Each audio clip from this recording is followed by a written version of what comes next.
नमस्कार मित्र आणि मैत्रिणी, वेलकम टू माय चॅनल. तुला जपणार आहे. आजच्या भागामध्ये हे दाखवलं गेलं आहे की इथे अथर्वसमोर माया म्हणत असते की अथर्व, तुला जे कळलं आहे ते सगळं काही चुकीचं आहे, कारण की ह्या चौघांमुळेच मला हे सगळं करावं लागलं. मी ह्यांना म्हणले होते सुद्धा, आपण जे काही करत आहोत ना त्याच्यामुळे आसपासवाली जी काही जादू किंवा बंद कैद अशी आत्मा वगैरे येऊ शकते. तोपर्यंत ह्या तिघांचं चाललेलं असतं, तू कर म्हणून ह्या हेतूने मी सगळं काही केलं. आम्हाला वाटलं दादासाहेबांची आत्मा येईल, पण तसं काही झालं नाही आहे. पण इथेच दुसरीच कुठली तरी बाई बघितली. तोपर्यंत इथे अथर्व म्हणतो की बास करा रे, बास करा, भरपूर काही मी ऐकलं तुमचं. इथून पुढे ह्या गोष्टीवरती अजिबात कसलाही विषय होणार नाही. तोपर्यंत अंबिका येते. अंबिका मीराला हाक मारते. पटकन अंबिका मीरा किचनमध्ये निघून जातात आणि हे चौघेजणीसुद्धा आपापल्या रूममध्ये, अथर्वसुद्धा आपापल्या रूममध्ये निघून जातात. तोपर्यंत मीरा म्हणते, अगं ताई, तुझा आत्मा ह्यांनी कसा काय बघितला ह्या चौघांनी? अंबिका म्हणते, काय बोलतेस काय तू? माझा आत्मा ह्या चौघांनी? नाही, शक्यच नाही आहे. कारण मीरा, तुला माहिती आहे का, मी घरामध्येच नव्हते, तुला माहिती आहे का? असं काही म्हणल्यानंतर मीरा म्हणते, काय बोलतेस काय तू? अगं, तू घरामध्ये नव्हते तर तुझा आत्मा कुणी बघितला बरं? तोपर्यंत अंबिका म्हणते, नाही, हा तुझा चुकीचा गैरसमज आहे, कारण की ह्या घरामध्ये दुसराच कुठला तरी आत्मा फिरत आहे. मीरा थोडी घाबरते आणि म्हणते, ताई, तुला काय बोलायचं आहे काय? दुसरा आत्मा म्हणजे? अगं, तुला माहिती आहे का, मी घरातून बाहेर पडले ना त्या टाईमला मंजिरी गेस्ट हाऊसकडे निघाली होती. गेस्ट हाऊसकडे जाताना थोडीशी आमच्या दोघींची बाचाबाची झाली. त्याच्यामध्ये खूप असं मोठा विजांचा गडगडाट, तो वाराचा सुळसुळाट असं सुटल्यानंतर मंजिरी माझी कवडी असं खूप जोरजोरात ओरडायला लागते. ती रूममध्ये निघून जाते. रूममध्ये गेल्यानंतर तुला माहिती आहे का, तिच्या कपाटामध्ये एक छोटीशी पेटी आहे जादूची.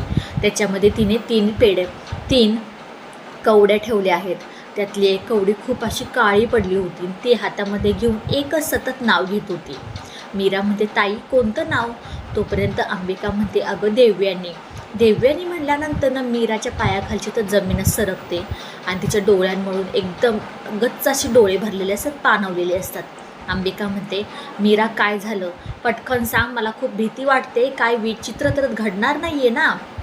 मीरा म्हणते, नाही ताई, लक्षात घे, ती आपली आई आहे, आई. अंबिका म्हणते, काय बोलतेस काय तू? एवढ्या वर्ष झालं ह्या बाईनं आपल्या आईला कैद करून ठेवलं होतं. हे सगळं काही जाणून घेतल्यानंतर आपली देव्यानी जी काही असते ती पूर्ण घरामध्ये फिरत असते. तिला जाणून घ्यायचं असतं की मला एवढ्या वर्ष झालं कोणी कैद करून ठेवलं होतं. प्रत्येक रूम सगळं काही बघत असते. आणि इकडे मंजिरीची ही अवस्था झालेली असते की तिचे हातपाय पुन्हा एकदा आणखीन वृद्धावस्था, म्हणजे म्हणतात ना, अजून म्हातारपणा जास्त जाणवायला लागलेला असतो. आणि मार्जरीकडे जाणार कशी? तिला व्यवस्थित चालतासुद्धा येत नसतं. ती खूप जोरजोरात ओरडायला लागलेली असते. आणि परत हे सगळं काही चालू असताना अंबिका, मीरा देवयानीचा आत्मा शोधायला निघतात. अंबिका म्हणते, मी इथेच पाहिलं होतं आईला आपल्या. तोपर्यंत मीरा म्हणते, अगं, हे तर पाहिलं होतं म्हणल्यानंतर तोपर्यंत अंबिका म्हणते, मीरा, मला ना थोडासा डाऊटच येतोय. आपण मंजिरीच्या रूममध्ये जाऊन बघूया. तिथे जाऊन बघूया, काहीतरी वेगळं घडत आहे हे सगळं मला असं वाटतंय. तोपर्यंत मीरा म्हणते, चल ताई. तोपर्यंत अथर्व येतो. मीरा, कुठे निघाली आहेस? मीरा म्हणते, काही नाही, वेदा झोपली आहे का नाही ती बघायला निघाले होते. तोपर्यंत अथर्व म्हणतो, मी आत्ताच बघून आलो आहे. आणि तुला काय म्हणायचं आहे? हे सगळं काही घरामध्ये घडत आहे, त्याच्याबद्दल तुझी काय रिॲक्शन आहे? मीरा म्हणते, अथर्व, वेदाचे बाबा, आपण ना नंतर ह्या गोष्टीवरती बोलूया, कारण की तुम्ही आत्ता सध्या जाऊन झोपा. असं काही म्हणल्यानंतर अथर्व खूप रागा वैतागाने हातपाय आपटत तिथून निघून जातो. आणि मीरा ते सगळं काही पाहिल्यानंतर म्हणते की ताई, तुला माहिती आहे का, जेव्हा वेदाच्या बाबांच्या समोर सगळं काही सत्य येईल तेव्हा काय होणार आहे गं? सांगशील का? कशी अवस्था होईल त्यांची? अंबिका म्हणते, हो, मला कळतंय तुझं बोलणं, वागणं, तुझ्या भावनासुद्धा कळतात. कारण जेव्हा हा दुःखाचा डोंगर अथर्ववरती पडेल तेव्हा खूप वाईट वाटेल. आणि ते देव्यानी जाते मंजिरीच्या समोर देव्यानी गेल्यानंतर मंजिरीची अवस्था खूप वाईट होते. तिला बघता क्षणी मंजिरी देवयानीला पाहून खूप घाबरते.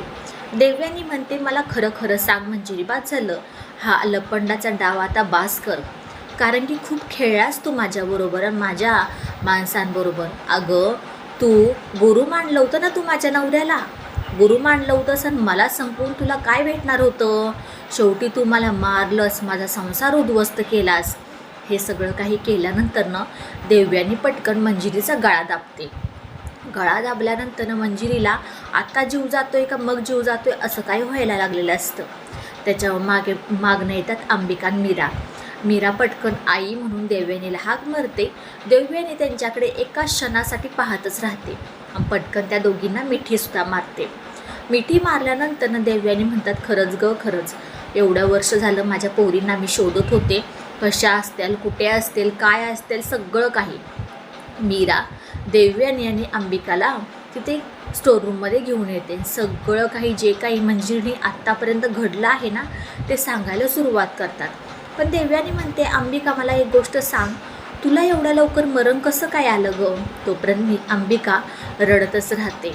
तोपर्यंत मीरा म्हणते, अगं ह्या सगळ्याचं कटकारस्थान करणारी ती फक्त मंजिरी आहे, दुसरं तिसरं कोणी नाही.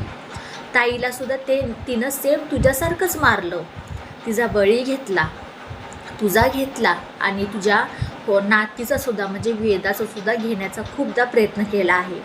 आणि आज जे काही दादासाहेब आपल्यामध्ये नाही आहेत ना त्यांनासुद्धा मारण्याचा हिचाच हात आहे. पण ही आणते ना की माझा हात नाही आहे म्हणून. देवयानी म्हणते, आपल्याला काहीतरी केलंच पाहिजे. मीरा म्हणते, अगं केलं पाहिजे मान्य आहे, पण तिच्या शक्त्या किती येत्या कितपत येत्या त्या कुणालासुद्धा माहीत नाही आहेत. असं काही बोलत असताना तोपर्यंत मंजिरी जाते. मंजिरी मार्जरीकडे गेल्यानंतर सगळं काही घडलेलं सांगते आणि म्हणते की एका कवडीतून आत्मा आपला बाहेर पडलेला आहे, तो आहे देवयानीचा आत्मा. मार्जरी खूप चिडते, म्हणते की मंजिरी खूप म्हणजे खूप वाईट गोष्ट केली आहेस तू. आपण आत्तापर्यंत जे काही मेहनत फळ आपण केलं होतं ना ते सगळं निष्फळ झालं आहे. आणि शेवटी आता तुला एकच मार्ग आहे, तो म्हणजे तुझी ती कवडी शोधून काढ आणि तू पहिल्यासारखी राहशील आणि तुझं हे वृद्धत्व आहे ना ते लपून राहील. तुला फक्त आणि फक्त आता कवडी शोधायची आहे. मंजिरी म्हणते, हो ठीक आहे. असं काही म्हणून मंजिरी तिथून निघून जाते. अंबिका, मीरा आणि देवयानी म्हणतात, आपण तिघीजणी एकत्र आहोत, त्यामुळे त्या मंजिरीला संपवण्यामध्ये आपल्याला काहीही अडचणी येणार नाहीत. पण एक मात्र गोष्ट आहे की तिच्या गळ्यातली जी कवडी आहे ना ती आपल्याला लपवावी लागणार आहे आणि तिचं पूर्णपणे तिचा नाश करायला पाहिजे. देवयानी थोडा विचार करते, म्हणते, अंबिका, मीरा, तुम्ही जे बोलताय ते खरंच आहे, कारण ह्या मंजिरीचा घात करायचा म्हणला त्या कवडीचा तरी घात केलाच पाहिजे. व्हिडिओ शेवटपर्यंत पाहिल्याबद्दल खूप सारे मनापासून धन्यवाद. आवडल्यास लाईक, शेअर, सबस्क्राईब करायला अजिबात विसरू नका. आणि हो, आपले शॉर्ट्स व्हिडिओही यायला लागले आहेत, त्यालाही तुम्ही लाईक करा, शेअर करा, सबस्क्राईब करा. बाय बाय सगळ्यांना.